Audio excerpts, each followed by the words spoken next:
እግዚአብሔር እንድንቀራረብና እንድንዋደድ ይፈልጋል። ራስን ብቻ የእግዚአብሔርን ትእዛዝ ሳያዛንፉ የፈጸሙ ሌላው የረከሰ ከኛ ጋር እኩል ሆኖ ሊቆጠር የማይገባው የራቀ አድርጎ ማሰብ። ታላቁ ልጅ ከአባቱ ቤት አልወጣም፣ በመንፈስ ግን ከአባቱ ጋር አለ። ክርስትና ለዓለም ሁሉ የተሰጠ ለሰው ሁሉ መዳኛ ሆኖ የተሰጠ ዓለም አቀፍ ለሁሉ ልጅ የተሰጠ የህይወት መንገድ ነው። ለሆነ አካባቢ፣ ለሆነ ሰፈር፣ ለሆነ መንደር፣ ለሆነ ቋንቋ የተመደበ የተሰጠ አይደለም። ቤተክርስቲያን የትም ሀገር ብትሆን የትም ቦታ ብትሆን አንዲት ናት። የሚበልጥ የሚያንስ የለም። በሃይማኖት አንድ እስከሆነ እግዚአብሔር የሰጠን ጸጋ እኛ ተገብቶን ሳይሆን እሱ የሰጠን ስለሆነ የምናመሰግንበት እንጂ የምንመካበት ሊሆን አይገባም። ከራሳቸው አጥቢያ አልፎ ስለሌላው ለማሰብ የሚከብዳቸው ለዚህ ነው። አሁን አንዱ አጥቢያ ጧፍ ተርፎ ማሰሪያ ሆኖ ተመልሶ ይሸጣል። ሌላ ቦታ ግን ሁለት ጧፍ መቀደሻ እንኳን ተሰና ይርቃል። ከአጥቢያ ዘለን ማሰብ ራሱ ችግር። ሌላውን ዝቅ ማድረግ፣ ራስን ከፍ ማድረግ። እግዚአብሔር እንዲህ ያለ ነገር ይወዳል። እግዚአብሔር ስለተመካንለት ደስ ይለዋል። እንደ ፈሪሳውያን እንደዚህ እንደ ታላቁ ልጅ አትሁኑ፣ ሌላውን አታርቁ፣ ወንድማችሁ ነው። እግዚአብሔርን እያገለገልን ነው ብለን የጠፉት ወንድሞቻችን ወገኖቻችን ምን ያህል ትዝ ይሉናል፣ ምን ያህል ያሳዝኑናል። ስለ ጠፉት ወገኖች ምን ያህል እንጨነቅ። በሆነ መጥፎ ተግባር የምታውቁት ሰው እየዘመረ ብታዩት፣ ከበሮ እየመታ ብታዩት ምንድን ነው ተመስገን ነው የምትሉት? እዚህ ደግሞ አስመሳይ ማላቀም ሰው እንዳ እግዚአብሔር ያላየው መሰለው ነው የምትሉት። የምር በቤተ ክርስቲያን የምንኖር ከሆነ የምር በአባታችን ቤት የምንኖር ከሆነ እንዴት ወንድም ሲጠፋ ዝም ይባላል? ሰው እኮ ሲያነሳ ወርቅ የሚለው ስለ ሌላው ወገኑ መዳን ግድ የማይለው ሰው እኔ እሱ ይድናል ብዬ አላምንም። እግዚአብሔርን የምንወደው ለምንድን ነው? ለስጦታው ነው ወይስ ስለ አባትነቱ ነው? እግዚአብሔርን ጸልየን ባርከን ብለን ባይባርከን አሁንም አምልኮቱን እንቀጥላለን።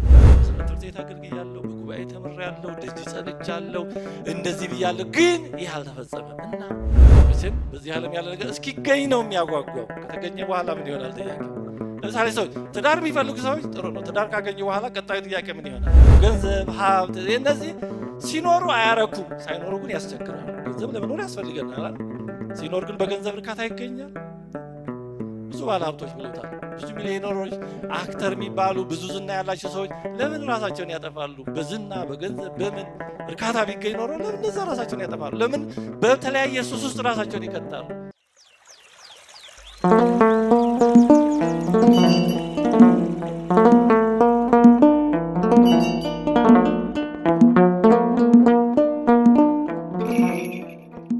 በስመ አብ ወወልድ ወመንፈስ ቅዱስ አህዱ አምላክ አሜን። አባቶች፣ ወንድሞች፣ እናቶች፣ እህቶች እንዴት ዋላችሁ? እንዴት ሰነበታችሁ? አሜን። በየነበርንበት የጠበቀን ለዚህ ሰዓት ያደረሰን ወደ ሱባኤው መግቢያ ሰሞን ያደረሰን ከፊታችንም ያለውን ሱባኤ በተስፋ በቅርብ እንድንመለከት ከዚህ ዕለት ከዚህ ሰዓት ያደረሰን ልዑለ ባሕርይ እግዚአብሔር አምላካችን የተመሰገነ ይሁን። አሜን። ወኢወሀብከኒ ማሳጠሊ ጥቀ አንድ ጠቦት እንኳ አልሰጠኝም። ሉቃስ ወንጌል ምዕራፍ 15 ቁጥር 29። ዛሬ እግዚአብሔር አምላካችን በፈቀደልን መጠን የምንማረው በዚህ ርዕስ ነው። የሉቃስ ወንጌል ምዕራፍ 15 ቁጥር 29 ላይ አንድ ጠቦት እንኳ አልሰጠኝም ብሎ ታላቁ ልጅ ጌታችን በመሰለው ምሳሌ ታላቁ ልጅ የተባለው አባቱን ሲወቅስ እናገኛለን። እንግዲህ የሉቃስ ወንጌል ምዕራፍ 15 በተደጋጋሚ አንባችሁት ተምራችሁት ይሆናል። መልካም ነው። የመጥፋትና የመገኘት ምሳሌ 3 አሉ። ስለ መጥፋቱም ስለ መገኘቱም ደግሞ ተንጠልጥሎ የቀረ ደግሞ አንድ ምሳሌ አለ። ጌታችን ይህን ምሳሌ ሉቃስ 15 ላይ ተጽፎ የምናገኘውን ምሳሌ የተናገረው ጸሐፍትና ፈሪሳውያን ጌታችን ኃጢአተኞችን በመቀበሉ ባንጎራጎሩ ጊዜ ለምን ኃጢአተኞችን ይቀበላል ብለው ደስ ባልተሰኙ በነቀፉት ጊዜ እነሱን ለማስረዳት እነዚህን 4 ምሳሌዎች መስለዋል። 3ቱ ስለ ጠፉና ስለ ተገኙ ነገሮች ነው። ሉቃስ ወንጌል ምዕራፍ 15 ቁጥር 1 እስከ 3 ሲጀምር እንዲህ ይላል። ቀራጮችና ኃጢአተኞች ሁሉ ሊሰሙት ወደ እርሱ ይቀርቡ ነበር። ኃጢአተኞች ወደ ጌታችን ሊሰሙት ይቀርቡ ነበር። ፈሪሳውያንና ጻፎችም እንግዲህ ፈሪሳውያንና ጻፎች ማለት ራሳቸውን ጻድቃን አድርገው የሚመለከቱ ከነሱ ወዲያ ላሳር የሚመስላቸው ሰዎች ናቸው።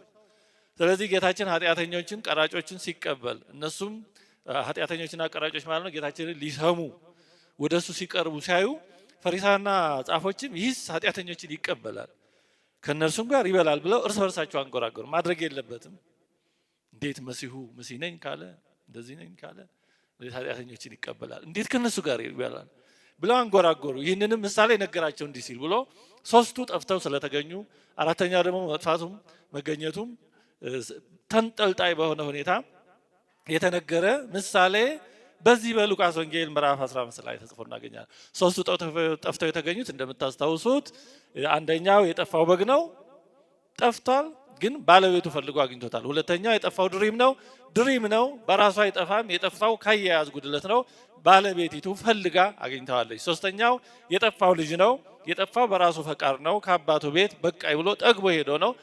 ስለዚህ አባቱ አስገድዶ አላስቀረውም፣ ሰውን ማስገደድ ስለማይቻል። በመጣ ጊዜ ግን ከርቀት ሲያዩ ሮጦ አቅፎ ስሞ ለጣቱ ቀለበት አምጡለት፣ ለእግሩ ጫማ አድርጉለት፣ ይሄ የተመረጠውን መልካሙን ልብስ አምጡና አልብሱት፣ በዓል አድርጉ፣ የሰባውን ፊሪዳ ረዱ፣ ይሄ ልጄ ሞቶ ነበር ተገኝቷል፣ ጠፍቶ ነበር ተገኝቷል፣ ሞቶ ነበር በሕይወት ተገኝቷል ብሎ በዓል አደረገ። ስለዚህ ሶስቱም መጥፋታቸው መገኘታቸው በግልጽ ታውቋል። አራተኛው በተለምዶ ያልጠፋው ልጅ የምንለው ግን ጠፍቷል አልጠፋም፣ ራሱ የጠፋው ልጅ ማን ነው የሚለው አጠያቂ የሆነው ጉዳይ ጌታችን ለጸሐፍትና ለፈሪሳውያን ዋና ምሳሌ አድርጎ የተናገረው ይሄ ታላቁ ልጅ የተባለው ወይም በተለምዶ ያልጠፋው ልጅ ከአባቱ ቤት ያልወጣው ልጅ ነው እና ይሄ የሉቃስ ወንጌል ምዕራፍ 15 ብዙ ጊዜ የጠፋው ልጅ ታሪክ ጎላ ብሎ ሌላውን ታሪክ ወይም ራሱ ምሳሌ የተመሰለበትን ምክንያት እንዳይሸፍንብን ማስተዋል ይፈልጋል። ምክንያቱም የጠፋው ልጅ ታሪክ ብዙዎቻችንን የሚመለከት ሊሆን ስለሚችል ብዙ ትኩረት እዛ ላይ ይውላል። ግን ጌታችን በዋናነት የመሰለው ስለ አራተኛው ሰው ወይም ስለ ታላቁ ልጅ ወይም በተለምዶ በአባቱ ቤት ያለው ወይም ከአባቱ ጠፍቶ ስላልሄደው ልጅ ነው። ለጸሐፍትና ለፈሪሳውያን ስለሆነ ምሳሌው። ስለዚህ ጌታችን ያስተማረው ስለ ሁለት አይነት አጠፋፎች ነው። መጥፋቱ የሚታወቅ መጥፋት አለ፣ መጥፋቱ የማይታወቅ መጥፋት አለ። ሶስቱ መጥፋታቸው ታውቋል። በጉም ድሪሙም ልጁም የጠፋው ልጅ። አራተኛው ግን መጥፋቱ አልታወቀም። በአባቱ ቤት ነው ያለው። በልቡ ትእዛዙን የአባቱን ትእዛዝ እየጠበቀ ነው። ምንም የአባቱ ትእዛዝ ዝንፍ ያደረገው ነገር የለም። ግን በተግባር ስናየው ግን የጠፋው ይሄ ከአባቱ ቤት በአካል ያልጠፋው ልጅ ሆኖ እናገኘዋለን። መገኘቱም ግልጽ ሆኖ ሳይነገር ወደ አባቱ ቤት ይግባ አይግባ ሳይነገር ጌታችን ታሪኩን እንደተንጠለጠለ የተወው ስለዚህ ነው። ስለዚህ የጠፋው ልጅ ምሳሌ ተብሎ መጠራት ዋናውን ጭብጥ እንዳይሸፍንብን ጥንቃቄ ማድረግ ይገባናል። ምክንያቱም የዚህ ምሳሌ ዋናው ርዕሰ ጉዳይ ዋናው ካራክተር ወይም ገጸ ባህሪ በአባቱ ቤት እያለ ግን የጠፋው ልጅ ስለሆነ እና እውነቱን ለመናገር ታላቁ ልጅ ምሳሌ ወይም በአባቱ ቤት እያለ የጠፋው ልጅ ምሳሌ ቢባል በደንብ ምሳሌውን ሊገልጸው ይችላል። እንግዲህ ታላቁ ልጅ በተለምዶ ያልጠፋው ልጅ የምንለው በእርሻ ነበረ ይላል። መጥቶም ወደ ቤት በቀረበ ጊዜ የመሰንቆና የዘፈን ድምፅ ሰማ። ከብላቴናዎችም አንዱን ጠርቶ ይሄ ምንድን ነው? በአባቴ ቤት ያለው ይሄ ድግስ በዓል ምንድን ነው ብሎ ጠየቀ። አያችሁ፣ በአባቱ ቤት ስለሚደረገ ነገር እንግዳ ነው። ልብ አድርጎ ግን አባቱ ጋር አለ ለወጉ። ምንድን ነው የሚደረገው በአባቴ ቤት ብሎ ጠየቀ። እርሱም ወንድምህ መጥቷልና በደህና ስላገኘ አባቴ የሰባውን ፊሪዳ አረደለት አለው። ተቆጣም፣ ሊገባም አልወደደም። አባቱ ሞቶ ለመነው። እርሱ ግን መልሶ አባቱን እንዲህ አለው፣ እነሆ እኔ ይህን ያህል ዓመት እንደ ባሪያ ተገዝቼልሃለሁ፣ ከትእዛዝህም ከቶ አልተላለፍኩም። ለእኔም ከወዳጆቼ ጋር ደስ እንዲለኝ አንድ ጠቦት እንኳ አልሰጠኸኝም። ነገር ግን ገንዘብህን ከጋለሞቶች ጋር በልቶ ይህ ልጅህ በመጣ ጊዜ የሰባውን ፊሪዳ አረድክለት አለው። አባቱ ግን ልጄ ሆይ አንተ ሁልጊዜ ከኔ ጋር ነህ፣ ለእኔም የሆነ ሁሉ የአንተ ነው። ዳሩ ግን ይህ ወንድምህ ሞቶ ነበር ሕያው ሆነ ስለሆነ፣ ጠፍቶ ነበር ስለተገኘ ደስ እንዲለን ፍስሐም እንድናደርግ ይገባናል አለው። ስለ ቃሉ እግዚአብሔር አምላካችን የተመሰገነ ይሁን። እንግዲህ በተለምዶ ያልጠፋ የሚባለው ልጅና አባቱ ያደረጉት ምልልስ ነው። ይሄ ያልጠፋ የሚባለው ወይም ታላቁ ልጅ አንዱ ችግሩ ምን ይመስላችኋል? አንዱ ችግሩ ወንድሙን ወንድሜ አይደለም ያለው፣ ይሄ ልጅህ ነው ያለው። አርቆ ማለት ነው። ወንድሜ ጠፍቶ ነበር ተገኘ አይደለም ያለው። በደሉን እንኳን ሲናገር ወንድሜ እንዲህ አድርጓል ይሄ ልጅህ ብሎ ከእርሱ አርቆ ነው የተናገረው። ወንድሜ አላለውም። ምክንያቱም ይሄ በሐሳቡ እኔ ንጹህ ነኝ ትእዛዝህን አልተላለፍኩም፣ ይሄ ግን ከትእዛዝህ ወጥቶ ከቤትህ ርቆ ወደ አሕዛብ አገር ገብቶ እሪያ አሳማ ጋራ ሲረክስ የከረመ ይሄ ለእኔ ወንድሜ ሊሆን አይችልም። እኔ ከቤት አልወጣው፣ ከትእዛዝ አልተላለፍኩም፣ ርኩስ ወደሆነ ቦታ አልሄድኩም፣ ከአሕዛብ ጋር አልተገናኘሁም። ስለዚህ እኔ ንጹህ ነኝ፣ እኔ ቅዱስ ነኝ፣ እኔ ከፍ ባለ ደረጃ ያለሁ ነኝ። ይሄ ግን ከዚህ ሁሉ ተቃራኒ በሆነ ሁኔታ የኖረ ስለሆነ ለእኔ ወንድም ሊሆን አይገባው ነው። ለዚህ ነው ከራሱ አርቆ ይሄ ልጅህ ያለው ባዕድ አድርጎ ማለት ነው። እንግዲህ ቅድም እንዳነሳሁላችሁ ምሳሌው መጀመሪያ የሚናገረው የተመሰለበት ዓላማ ቀራጮችና ኃጢአተኞችን ይጸየፉ የነበሩት ጸሐፍትና ፈሪሳውያንን በተመለከተ ነው። ይሄ ታላቁ ልጅ እነሱን የሚወክል ነው። ጸሐፍትና ፈሪሳውያን በተለይ አይሁድ ደግሞ በአጠቃላይ ከነርሱ በቀር ለእግዚአብሔር የሚገባ ግለሰብም ሆነ ሕዝብ አለ ብለው አያስቡም ነበር። አይሁድ ትምክህተኞች ነበሩ። ዛሬም ትምክህቱ አይለቃቸውም። በብዙ መከራ ይደቆሳሉ፣ ትምክህቱ ግን አይለቃቸውም። ስለዚህ ይሄ ታላቁ ልጅ ከነሱ ውጪ ማንም ይድናል ብለው ማንም ለእግዚአብሔር ይገባል ይሆናል ብለው የማያስቡ አይሁድንና እንዳጠቃላይ በተለይ ደግሞ ጸሐፍት ፈሪሳውያንን የሚመለከት ነበር። የተወደዳቸው የእግዚአብሔር ቤተሰቦች ራስን ከሌላው የተለዩና የተሻሉ አድርጎ ማየት፣ ሌሎችን ደግሞ ከኛ የተለዩ ከኛ ጋር እኩል ሆነው ሊቆጠሩ የማይገባቸው አድርጎ ማየት የሚመጣው ከትምክህት ነው። ራስን ካለማወቅ ነው። ፍቅር ከማጣት ነው። ወንድም እህትነታቸውን ካለመቀበል ነው። ራስን ከማመጻደቅ ነው። እንዲህ ያለውን ነገር ደግሞ እግዚአብሔር አይወድም። እንዲህ ያለው ነገር ያለያያል። ዲያብሎስ ዛሬ በሰበብ በአስባቡ ወንድምነታችንን ወገንተኝነታችንን የአንድ የአዳም ልጆች መሆናችንን እንዳጠቃላይ በተለይ ደግሞ በአንዲት ቅዱስ ቤተክርስቲያን ያለን ከአንድ ማህፀነ ዮርዳኖስ መወለዳችንን ከአንዲት ጥምቀት ማህፀን የእግዚአብሔር ልጅነት ማግኘታችንን ከማይጠፋ ዘር መወለዳችንን እንድንዘነጋና አንዳችን ሌላችንን የሩቅ ሰው አድርገን እንድንመለከት ይታገላል ዲያብሎስ። እግዚአብሔር አንድ ለማድረግ ይታገላል፣ ዲያብሎስ ደግሞ ለመለያየት ይታገላል። ጸሐፍትና ፈሪሳውያን ይሄ የክፉ ሐሳብ ወካዮች ናቸው። በታላቁ ልጅ ጌታችን ምሳሌ የተናገረው እንዲህ ያሉ ሌላውን ወገን የኔ አይደለም ይሄ ልጅ ወደዛ ብለው የሚያርቁ ራሳቸውን ደግሞ የተለየ ቦታ የተለየ ከበሬታ የሚሰጡ ሰዎችን በተመለከተ በምሳሌ ያስተማረው ትምህርት ነው። እግዚአብሔር ሁላችንም ወንድማማችነታችን እንድናስብ ይሻል። እግዚአብሔር እንድንቀራረብና እንድንዋደድ ይፈልጋል። ዲያብሎስና ፈሪሳዊ አስተሳሰብ ደግሞ በሰበብ በአስባቡ የተለየነን፣ እኛ ከገሌ እንበልጣለን፣ እነገሌ ከኛ ያንሳሉ፣ እነገሌ ከኛ የተለዩ ናቸው ብለን እንዲህ ያለ የልዩነት ድንበር እንድንፈጥር ደግሞ ዲያብሎስና ክፉ መንፈስ ይሰራሉ። በጣም የሚያሳዝነው ይሄ ሌሎችን የማራቅ የተለየ ራስን አድርጎ የመቁጠር በሽታ በዚህ ዓለም ካለ ነው አልፎ ወደ ቅዱሳን ሁሉ አስተላልፈው ነዋል። በጣም በሚያሳዝን ሁኔታ እንደሚታወቀው ቅዱሳንን ሳይቀር የኛና የእነርሱ በማለት ለመለያየት የሚፈልጉ ሰዎች አሉ። የሆኑ ቅዱሳንን ለሆነ አካባቢ የሚሰጡ አቡነ አረጋውያንን ለሆነ አካባቢ የሚሰጡ ሰዎች የሉ። አቡነ አረጋዊ ግን የት ነው የተወለዱት? ትግራይ ነው እንዴ የተወለዱት? አቡነ አረጋዊ ከየት ነው የመጡት? አቡነ አረጋዊ ጥንት ባይዛንታይን ከሚባለው ዛሬ እንግዲህ ሶሪያንና ቱርክን አካባቢ ከሚወክለው ነው የመጡት።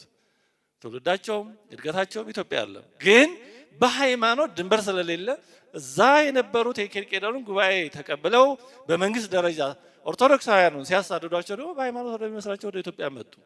እኛም ደግሞ ኢትዮጵያ ተወልደው ያደጉ እስኪመስለን ድረስ እንወዳቸው፣ በሰፈር ግን አይለዩ። ቅዱስ ኪሮስን አሁን ትንሽ ተሻሽሎ ካልሆነ በስተቀር ለሆነ አካባቢ የሚሰጡ ሰዎች አልነበሩ። ኪሮስ ግን ሮማዊ ነው በትውልዱ። ኢትዮጵያ ሰሜንም ደቡብም ምስራቅም ምዕራብም የተወለደ አለ። ሮማዊ ነው። ተጋድሎውም በግብፅና በሮም ግዛት የነበረ ነው። እና ያችሁ ይሄ የመለያየት በሽታ በቅዱሳን እንኳን ሳይቀር በዛ ደረጃ ወደ መታሰብ ሄደዋል ማለት የደዌው ጽናት ነው የሚያሳየው። በእርግጥ እግዚአብሔር ይመስገን አሁን ትንሽ ትምህርቱ እየተስፋፋ በሽታውም እየቀነሰ ሊሆን ይችላል። እንደዛ እንዲሆንም እንመኛለን። እግዚአብሔር እንዲህ ያለው እንደው በእውነቱ ያስታክስልን ያርቅልን። ስለዚህ ይሄ ልጅህ ብሎ ወንድሙ አራቀ። ይሄ ሌላውን የማራቅ ራስን የበለጡ የተሻሉ አድርጎ የማሰብ በሽታ ቤቱ ውስጥ አለን የምንለውን ሰዎች የሚፈትን ስለሆነ ነው። ያልጠፋ የተባለው ልጅ ነው ይሄንን ያሰበው። አባቱ ጋር አለ፣ ትእዛዜን አልተላለፍኩም ብሏል። ከቤቱ በአካል አልወጣም፣ በመንፈስ ግን ከአባቱ ርቋል። ከወንድሙ ተለይቷል። ምኑን ጠቀመው? አባቱ ጋር በሐሳብ አንድ ካልሆነ፣ ወንድሙን ወንድሜ ካላለ በአባቱ ቤት መኖር ማለት ነው። የተወደዳችሁ የእግዚአብሔር ቤተሰቦች ይሄ አይነት አስተሳሰብ እኛንም እንዳይፈትንን ጥንቃቄ ያስፈልጋል። የኢትዮጵያ ቤተክርስቲያን ልክ ከሌሎች ቤተክርስቲያን የተለየች እንደሆነች የበለጠች የተለየች የሚመስላት የሌለ አድርጎ ለማሳየት መሞከርም ጤነኛ አይደለም። ክርስትና ልክ ኢትዮጵያ ውስጥ ብቻ የተፈጠረ ለኢትዮጵያውያን ብቻ የተሰጠ እንደዚህ አድርጎ ማሰብ ትክክል አይደለም። ክርስትና ለዓለም ሁሉ የተሰጠ ለሰው ሁሉ መዳኛ ሆኖ የተሰጠ ዓለም አቀፍ ለሁሉ ልጅ የተሰጠ የህይወት መንገድ ነው። ለሆነ አካባቢ፣ ለሆነ ሰፈር፣ ለሆነ መንደር፣ ለሆነ ቋንቋ የተመደበ የተሰጠ አይደለም። እንደ ብርቅዬ እንስሳት ኢትዮጵያ ውስጥ ብቻ ያለ ማስመሰል ክርስትና ጤናማ አይደለም። ስለዚህ ራስን የማጽደቅና ሌሎችን የመጸየፍ እሳቤ የታላቁ ልጅ የፈሪሳውያን አይነት ክፉ መንፈስ ውጤት ነው። ወንድምን ባዕድ አድርጎ የማሰብ ውጤት ነው። ራስን ብቻ የእግዚአብሔር አገልጋይ፣ ራስን ብቻ የእግዚአብሔርን ትእዛዝ ሳያዛንፉ የፈጸሙ ሌላው የረከሰ ከኛ ጋር እኩል ሆኖ ሊቆጠር የማይገባው የራቀ አድርጎ ማሰብ በእግዚአብሔር ትእዛዝ እንኖራለን የምንለውን የሚፈትን ስለሆነ ጌታችን በታላቁ ልጅ ምሳሌ ይሄን ያስተማረው። ታላቁ ልጅ ከአባቱ ቤት አልወጣም፣ በመንፈስ ግን ከአባቱ ጋር አይደለም። ስለዚህ እንዲህ ባለ ሁኔታ ይህን ረቂቅ ፈተና ጌታችን በምሳሌ ያስተማረን። ለዚህ ነው ምሳሌ ራሳችንን በታሪክ ውስጥ አስገብተን እንድንመለከት የሚሰጥ ትምህርት ነው። የምሳሌ ዓላማው ቀጥታ እንዲህ ነህ ከማለት ይልቅ ራሳችንን በዛ ውስጥ አስገብተን እኔ እንዲሆን ይሄ ነገር የሚመለከተው እኔን ይሆን እኔ ኖርበት ይሆን ብለን ራሳችንን በፊታችን እንደ መስታወት አድርገን እንድንመለከት የሚሰጥ ትምህርት ነው። ስለዚህ አንድ ጌታ፣ አንድ ሃይማኖት፣ አንዲት ጥምቀት በተባለው መሰረት ከእግዚአብሔር ለቅዱሳን አንድ ጊዜ የተሰጠውን አንድ ሃይማኖት ጠብቃ የምትገኝ ቤተክርስቲያን በየትኛውም የዓለም ክፍል ብትሆን አንዲት ቤተክርስቲያን ናት። በዚህ ቤተክርስቲያን ውስጥ ግን ሃይማኖቱ በተግባር ሲገለጥ የሚገለጥባቸው የተለያዩ መገለጫዎች ሊኖሩ ይችላሉ። ሃይማኖቱ አንድ ሆኖ ሃይማኖቱ የሚገለጥባቸው መንገዶች ኤክስፕሬሽን ኦፍ ፌዝ የሚባሉት ግን ሊለያዩ ይችላሉ። ለምሳሌ ክርስቲያኖች አለባበሳቸው ከሀገር ሀገር ሊለያይ ይችላል። አመጋገባቸው የሚመገቡት አይነት ከሀገር ሀገር ሊለያይ ይችላል። በዓል አከባበራቸው፣ ቅዳሴ የሚገቡበት ሰዓት፣ የሚቀድሱበት ቋንቋ፣ የቅዱሳት ስዕላት አሳሳላቸው፣ የቤተ መቅደስ አሰራራቸው፣ ይህንና ይህን የመሳሰሉ ነገሮች እንደየሚኖርበት ዘመንና አካባቢ ሊለያይ ይችላል። ይሄ የሃይማኖት መለያየት አይደለም። አንዷ ክርስትና አንዲቷ ቤተክርስቲያን እንዲህ ያሉ እንደየአካባቢው ሊለያዩ የሚችሉ መልኮች ሊኖራት ይችላል። ግድ እንደኛ ካለበስካ ይባላል። ሰሃራ በረሃ የሚኖረው ክርስቲያንና ራስ ደጀን ላይ የሚኖረው ክርስቲያን ግድ አንድ አይነት ልበሱ አይባልም። እንደየአካባቢው እንደየሁኔታው ከስነ ምግባር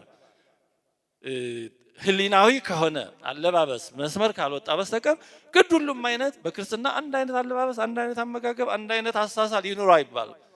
እንደውም ይሄ የክርስትና የነጻነት መንፈስ ነው። ክርስትና የግድ የሚለው ከድህነት የሚያወጡንን ክርስቶስን ከመሰል የሚለዩንን መሰናክል የሚሆኑን ነገሮች እንጂ ክርስትና ከዛ ውጭ ያለው ስም አሰያየም፣ ልብስ፣ አለባበስ፣ አመጋገብ ሁሉ አንድ አይነት ካልሆነ አይደለም።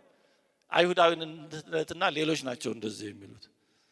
ስለዚህ በአንዲት ቤተክርስቲያን ውስጥ እንደያገሩ የተለያዩ አተገባበሮች፣ አፈጻጸሞች ሊኖሩ ይችላል። እነዚህ የልዩነት ምልክቶች ወይም የልዩነት ምክንያቶች አይደሉም።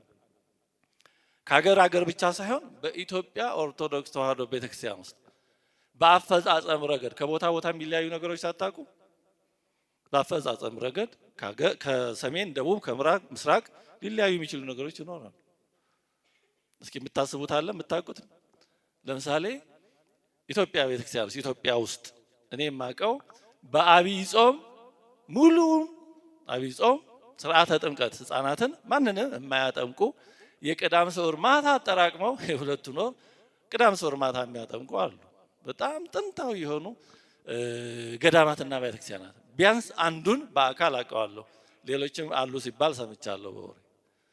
አብይ ጾም በሙሉ አያጠምቁም፣ ህፃናትንም አጠራቅመው ቅዳም ስዑር ማታ ነው የሚያጠምቁ። ይሄ የጥንት ስርዓት ነበር። በጥንት ዘመን በእርግጥ ይሄ ስርዓት በሁሉም ቦታ አንድ አይነት ላይሆን ይችላል። ግን በጥንት ዘመን አብይ ጾም የሱባኤ ጊዜ ስለሆነ በአብዛኛው አጠራቅመው ቀዳም ስዑር ማታ ነበር የሚያጠምቁት፣ የትንሣኤ ዋዜማ ማለት ነው። በጥንት ዘመን በአብይ ጾም ንግስ የሚባል ነገር የሚታሰብ አልነበረም።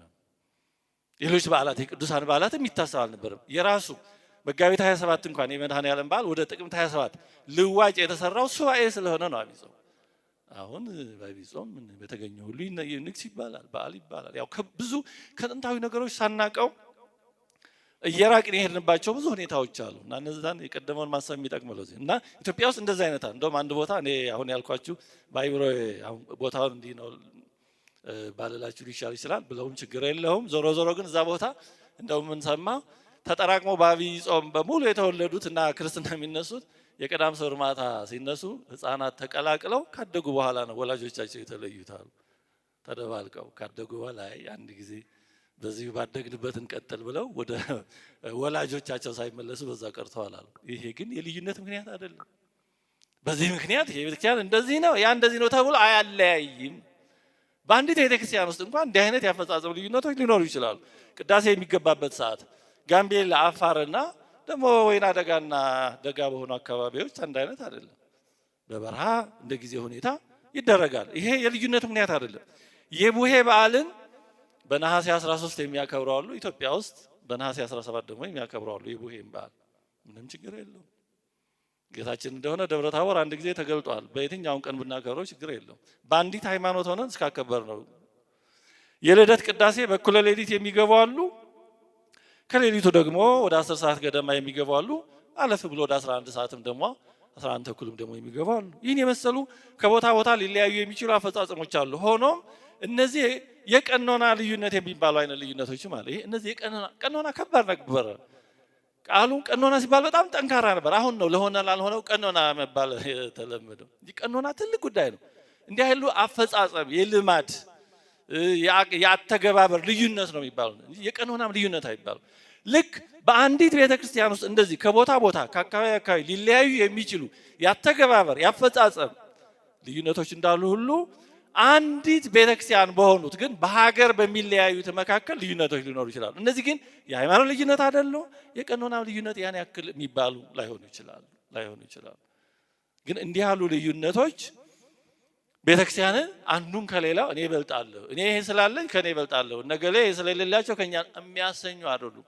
አንዱ ጋር ያለ ሌላ ጋር የሌለ፣ ሌላ ጋር ያለ ሌላው ጋር የሌለ ሊኖር ይችላል። እነዚህ ጥቃቅን ወይም አተገባበር ልዩነቶች ናቸው። ሌሎች ታህታ ቤተክርስቲያናትም የራሳቸው ጸጋዎች አሏቸው። እኛም እንዳለን እኛ በቅዱስ ያሬድ እግዚአብሔር የሰጠን ልዩ ሰማያዊ ጸጋ፣ ሰማያዊ ዜማ፣ ተመስጧዊ የሆነ ልዩ ዜማ አለን። ይህን የመሰሉ ብዙ ሀብታት አሉን እግዚአብሔር የሰጠን። በዚህ እግዚአብሔር እናመሰግነዋለን። ግን ደግሞ ሌሎች ታህታ ቤተክርስቲያናትም የራሳቸው የሆኑ ጸጋዎች ይኖሯቸዋል።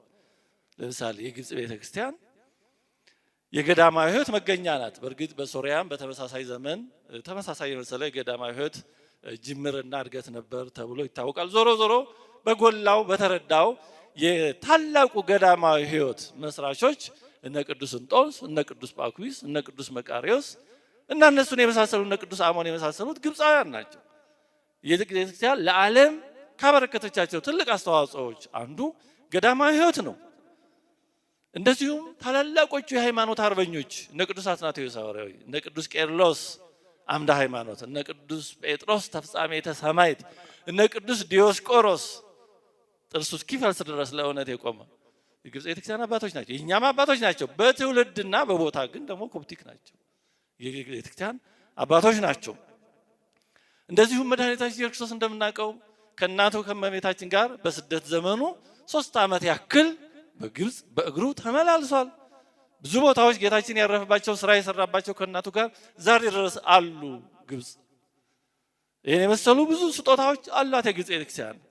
ኢሳይያስ 19:19 ላይም በዚያን ቀን በግብፅ ምድር መካከል ለእግዚአብሔር መሰዊያ በዳርቻም ለእግዚአብሔር አምድ ይሆናል ተብሎ አስቀድሞ ገና በብሉይ ኪዳን ስለ ግብፅ ቤተክርስቲያን ትንቢት ተነግሮላታል።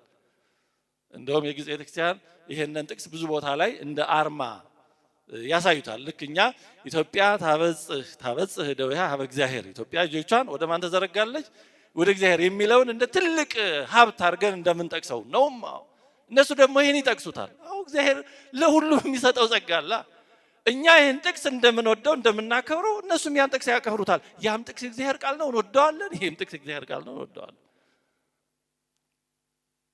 በቅርብ ጊዜም ከ1960 እስከ 63 ዓመተ ምህረት ድረስ በእኛ አቆጣጠር በግብጽ ቤተክርስቲያን ዘይቱን በተባለች የእመቤታችን ቤተክርስቲያን እመቤታችን ለ3 ተከታታይ ዓመታት ለእስላሙ፣ ለክርስቲያኑም፣ ለአቴይስቱም ለማንኛውም በግልጽ በገሃድ እየታየች 3 ዓመት ተገልጣ ታይታለች። ይህን ታሪክ ታውቃላችኋል? ይህን ታሪክ ታውቃላችሁ? አዎ፣ ይህንማ በዚህ ዘመን ኖረን ማወቅ አለብን። ግብጾችን፣ ክርስቲያኖችን ሙስሊሞቹ ሊያጠፏቸው ዝተውባቸው ነበር ይባላል። በተለይ ከእስራኤል ጋር በተደረገው ጦርነት ምክንያት በዛ ግብጾች የደረሰባቸውን ሽንፈት ክርስቲያኖቹ ላይ አመካኝተው እስከ ተወሰነ ጊዜ ድረስ ሰተናቸዋል። ወይ ስለሙ ወይ ሀገር ለቃችሁ ጥፉ፣ አለዛ የሚከተለውን ለመቀበል ተዘጋጁ፣ እናጠፋቸዋለን። በዚህ ጊዜ ነው እመቤታችን በዛ ቤተክርስቲያን ላይ እየታየች 3 ዓመት በተከታታይ እየታየች ተገለጠች።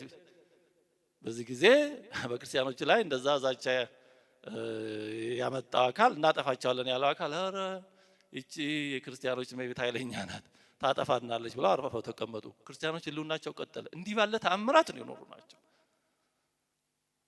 እመቤታችን በግልጽ 3 ዓመት ታይታለች።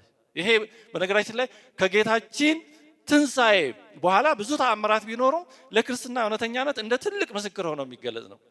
ለኦሪየንታል አብያተ ክርስቲያናት ኬልቄዶንን ለማንቀበለው ለኛ እውነተኛነት እንደ ትልቅ ምስክር ሆኖ የሚገለጽ ነው። ምክንያቱም ስህተት እንደዚህ ኬልቄዶንን ባለመቀበላችን የሚወቅሱን ራሳቸው የተሳሳቱ አካላት ስህተት ብንሆን ኖሮ እመቤታችን ለተሳሳቱ ክርስቲያኖች አትገለጥም ነበር። እመቤታችን ስህተትን ልትደግፍ አትችልም። እመቤታችን ስህተትን ልታበረታታ ትችላለች? አትችልም። ስለዚህ እንደ ትልቅ መገለጥ ነው። እውነት በእውነት ጥንት በደብረ ምጥማቅ የተደረገውን 5 ቀን እንደምናከብር ያው መቼም ሁሉ በዓል ስለማይሰራለት እንጂ ይሄ በጣም በእውነት የተለየ መታሰቢያ የሚያስፈልገው ነገር ነው። እመቤታችን በጋር ተገልጣ ስለ እመቤታችን እናትነት፣ ስለ ክርስቶስ አምላክነት፣ ስለ ክርስትና እውነተኛነት በአደባባይ የተመሰከረበት ነው። በእውነቱ ይህን የመሰለ ሀብት ያላቸው ናቸው። በየዘመናቱም ብዙ ቅዱሳንን ያፈራችና እያፈራች ያለች ቤተክርስቲያን ናት። ቅርብ ጊዜ እንኳን ቅዱስ ቄርሎስ 6ኛ አሁንም ለብዙ ሰዎች ተአምራት ያደርጋሉ። እንዲሁም ደግሞ ቅድስት ኤሬኔ የተባለች እናት ብዙዎቻችሁ ታውቋት ይሆናል። ቅርብ ጊዜ ያረፈች የዛሬ 19 ነው 19 ዓመት ያረፈች በጣም የምትገርም ታላቅ እናት ለብዙዎችም ኢትዮጵያም አሁን ለብዙዎች እየረዳቻቸው ነው በጸሎቷ። እሷ ጸሎት ብዙ ረድኤት ያገኙ ሰዎች እንዳሉ ሰማል። ሌሎችም ቅዱሳን ነበሯቸው፣ ዛሬም አሏቸው። ታዲያ የግብጽ ቤተክርስቲያን በዚህ ሁሉ ጸጋዋ ልትመካ ይገባል። እንዳውም የመጀመሪያውን የቤተክርስቲያን ጉባኤ ኒቄያን፣ ሁለተኛውን ቁስጥንጥንያን፣ ሶስተኛውን ኤፌሶንን የመሩት የእስክንድርያ ቤተክርስቲያን አባቶች ናቸው። እኛ እንደ መንበር ተወክለን እዛ አልነበርም። አይ እናንተ እኮ አልነበራችሁ እኛ ነን የመራ ነው ቢሉ ደስ ይለናል ወይ? የኛ ቤተክርስቲያን ትበልጣለች። የነ እንጦንስ፣ የነ መቃርስ፣ የነ አትናቴዎስ፣ የነ ቄርሎስ ናት። ስለዚህ ቤተክርስቲያን ከሌላው ትበልጣለች ቢሉ ያምርባቸዋል? ያምራል? ትምክት በሌላው የማያምር ከሆነ ያን ግርብጦ መረዳት ያስፈልጋል። እየተግባባን ነው አይደለም? ስለዚህ ሰው ባለው እግዚአብሔር በሰጠው በአባቶቻችን በዜማችን በሌላው እግዚአብሔርን ማመስገኛ እንጂ እንደዚህ ልጅ ራስን ከፍ ሌላውን ዝቅ ማድረግ እንደዚያ የምናደርግበት እንዳይሆን ነው። የሶሪያ ኦርቶዶክሳዊት ቤተክርስቲያንም በጣም የሚያኮራ በታሪክ ሰው መኩራት ካለበት ማለት ነው ብዙ ታሪክ ያላት ናት። የኢየሱስ ክርስቶስ ተከታዮች ለመጀመሪያ ጊዜ ክርስቲያን የሚለው ስም ይወጣላቸው በየት ነው ይላል መጽሐፍ ቅዱስ። ክርስቲያኖች መጀመሪያ ክርስቲያን የተባሉት በየት ነው ይላል? በአንጾኪያ። አንጾኪያ የሶሪያ ዋና ከተማ ነበረች። አሁን ታሪክ ተፋልሶ ነው እንጂ። ስለዚህ የሶሪያ ቤተክርስቲያን ክርስቲያኖች መጀመሪያ ይህ ስም የወጣልን በሷ ነው፣ በዛ ቦታ ነው። የሶሪያ ቤተክርስቲያን መንበሯን የመሰረተው ቅዱስ ጴጥሮስ ነው። ቅዱስ ጳውሎስና ቅዱስ ጴጥሮስ ብዙ ጊዜ ያስተማሩባት ቤተክርስቲያን ናት የሶሪያ ቤተክርስቲያን። ቅዱስ ጳውሎስ 3ቱንም ሐዋርያዊ ጉዞዎችን የጀመረባትና የፈጸመባት የቅዱስ ጳውሎስ ሐዋርያዊ ጉዞ መነሻና መድረሻ ነበረች። ሐዋርያዊ ተልእኮ ስምሪት የሚሰጥባት በኋላም ደግሞ የሚፈጸምባት ቦታ ነበረች። ከኢየሩሳሌም በኋላ ዋና የክርስትና መናኸሪያና ማዕከል አንጾኪያ ነበረች። እነ ቅዱስ አግናጢዮስ ምጥውለ አንበሳ፣ እነ ቅዱስ ኤፍሬም ሶርያዊ ዳሴ ማርያምን የደረሰው፣ እነ ቅዱስ ዮሐንስ አፈወርቅ፣ እነ ቅዱስ ሳዊሮስ ዘአንጾኪያ፣ እነ ቅዱስ ያዕቆብ ዘስሩግ፣ እነ ቅዱስ ያዕቆብ ዘልበረዲ፣ እነ ቅዱስ ፊልክስዮስ ዘማቡግ መጽሐፈ መነኮሳትን ከጻፉት ከሶስቱ አንዱ። በእርግጥ ኤፍሬም ማን ነው? ማሪሳቅም ወደዛ አካባቢ ነው። አረጋዊ መንፈሳዊም ወደዛ አካባቢ ነው።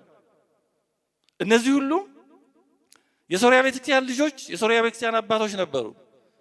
እነዚህን የመሰሉ ታላቅ ቅዱሳን የተገኙባት ቤተክርስቲያን ናት የሶሪያ ቤተክርስቲያን።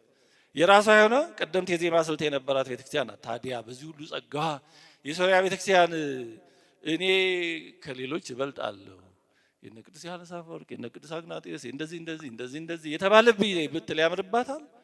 እንደዚህ ማለት በእነሱ የማያምር ከሆነ እነሱ ሌሎቹ ሊሉት የማይገባ ከሆነ በሌላም በእኛም አያምርም ማለት ነው። ሌሎች አህታ ቤተክርስቲያናትም የየራሳቸው የሆነ ታሪክና ሀብት አላቸው። ስለዚህ እኛ ልንመካ የሚገባው እግዚአብሔር በሰጠን ጸጋ በአባትነቱ። ከዛ ውጭ ያለው ደግሞ እግዚአብሔር የሰጠን ጸጋ እኛ ተገብቶን ሳይሆን እሱ የሰጠን ስለሆነ የምናመሰግንበት እንጂ የምንመካበት ሊሆን አይገባም ነው። የታላቁ ልጅ ደዌው ይሄ ነበር። የፈሪሳውያን ችግራቸው ለዚህ ነው ጌታችን በምሳሌ ያስተማረው ሌሎችን ዝቅ ማድረግ፣ ከኛ ወዲያ ላሳር ማለት። ከሃይማኖት ልዩነት ምንም ማድረግ አይቻልም። ከአንዲቷ ቤተክርስቲያን ውጭ ድህነት የለም። ከእውነተኛዋ ቤተክርስቲያን ውጭ ድህነት የለም። በአንዲት ቤተክርስቲያን ውስጥ ግን የአገር መለያየት፣ የአስተዳደር መለያየት፣ በአንድ ቦታ ያለ ልማድ በሌላ ቦታ መኖር አለመኖር ቤተክርስቲያንን ከፍ እና ዝቅ የሚያደርጋት አይደለም። ስለዚህ ጥቃቅን በሆኑ ነገሮች ሌሎችን ዝቅ አድርገን እንደ ታላቁ ልጅ እነዚህ ብሎ ማራቅ፣ ራስን ደግሞ ከፍ ማድረግ፣ ለእግዚአብሔር የቀረበ ትእዛዛቱን የጠበቀ እንደሆኑ አድርጎ ማሰብ ውስጣችን እንዳይኖር ካለም ተገቢ አለመሆኑን እንድንረዳ ነው ጌታችን በምሳሌ ያስተማረን። ከዚህ የተነሳ ነው የተወደዳችሁ የእግዚአብሔር ቤተሰቦች በሃይማኖት የተለዩ መሆን የሚፈለግ አይደለም። ሃይማኖት ቱሪዝም አለባ። በቱሪዝም ምናልባት የተለየ ሌላ ሀገር የሌለ ነገር ይጠቅም ይሆናል፣ ጎብኚዎችን ሊሰበስብ። በሃይማኖት ግን መለያየት የሚፈለግ አይደለም። እዚያ ሁሉ ነገር አንድ ልሙጥ ላይሆን ይችላል፣ ይሁንም አይባልም፣ ከመጣ ምንም አይደለም። ግን በሃይማኖት መለያየትና ልዩ መሆን የሚፈለግ አይደለም። በራስ ማንነት እርግጠኛ መሆን፣ በታሪካችን በሀገራዊ ማንነታችን እርግጠኛ መሆን በጣም አስፈላጊ ነው። ምክንያቱም እግዚአብሔር ይመስገን ያለን ታሪክ በጣም የሚገርም ነው። እንደውም የኢትዮጵያ ታሪክ ራሱን ችሎ በደንብ ሊሰጥ የሚገባው ትምህርት ነው። በእውነቱ ራስን ማወቅ አስፈላጊ ነው። ያለን ታሪክ በጣም የሚገርም ነው። በጥንት ዘመን ስለ ኢትዮጵያ የተነገረው የሚገርም ነገር፣ ያን ማወቅ በጣም አስፈላጊ ነገር፣ በጣም አስፈላጊ። ታሪኩን የማያውቅ ህዝብ ነገም ዛሬም የለውም ተብሎ ተነግሯል። በታሪኩ ላይ የተሳሳተ ህዝብ በአግባቡ በትክክል ለማቀድም እቅዱን ለመፈጸም አይችልም ተብሎ ተነግሯል። ታሪክ በጣም አስፈላጊ ነው። ስለዚህ በታሪካችን እርግጠኛ መሆን፣ በማንነታችን አንገት የሚያስደፋ እንዳልሆነ መረዳትና በሚገባ ተገቢ የሆነ ራስን ማወቅ ተገቢ ነው።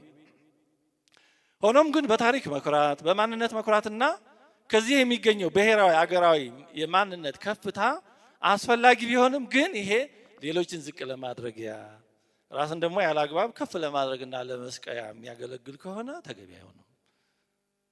እንዲህ ላለ ነገርም መዋል የለበትም።